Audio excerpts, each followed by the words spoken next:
আসসালামাইকুম। আজকে একটি সংবাদ পর্যালোচনা নিয়ে আপনাদের সামনে প্রথমবারের মতো আমার চ্যানেলে উপস্থিত হলাম। সবাই কেমন আছেন?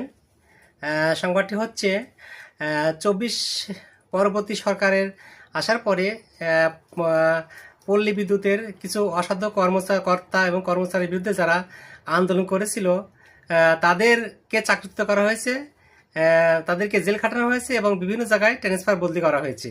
এটাই নিয়ে আগামীকাল তারা একটি বিদ্যুৎ সংস্থার চাকরি বৈষম্য দূরীকরণ ও হয়রানিমূলক পদক্ষেপ বন্ধের 4 দফা দাবিতে রোববার থেকে সারা দেশে অনির্দিষ্টকালের গণছুটিতে যাওয়ার ঘোষণা দিয়েছে পল্লী বিদ্যুৎ সমিতির কর্মকর্তা কর্মচারীরা। কেন দেবে না বলেন?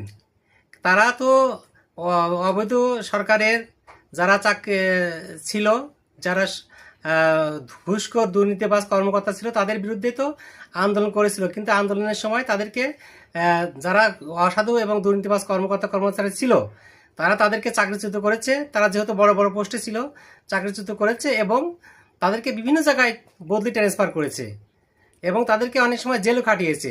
এটা আপনি দেখছেন, প্রিপেড মিটার আপনি 500 টাকা লোড করবেন, আপনি রিচার্জ করবেন, আপনি এসে দেখবেন আপনার 340 টাকা 350 টাকা আপনার মিটারে আছে।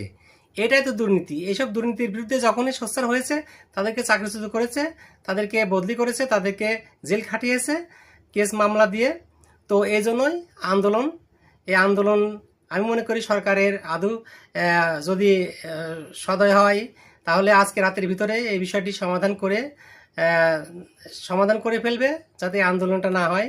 তাদের আশ্বাস যেটা দিয়েছিল সরকার সেটা বাস্তবায়ন করবে, তাহলে এটা সমাধান হয়ে যাবে। নতুবা সারা দেশে বিদ্যুৎ বিপর্যয় ঘটবে, কলকারখানার উৎপাদন ব্যাহত হবে, মানুষের জীবনযাত্রা ব্যাহত হবে। তো সরকার এ বিষয়ে আশু পদক্ষেপ নেবে আশা করি। আমরা সবাই এটাই চাই। সবাইকে ধন্যবাদ, ভালো থাকবেন। আর আমার চ্যানেলটি একটু সাবস্ক্রাইব করে দিবেন। আমার চ্যানেলটি নতুন, সবাই ভালো থাকবেন। আসসালামু আলাইকুম।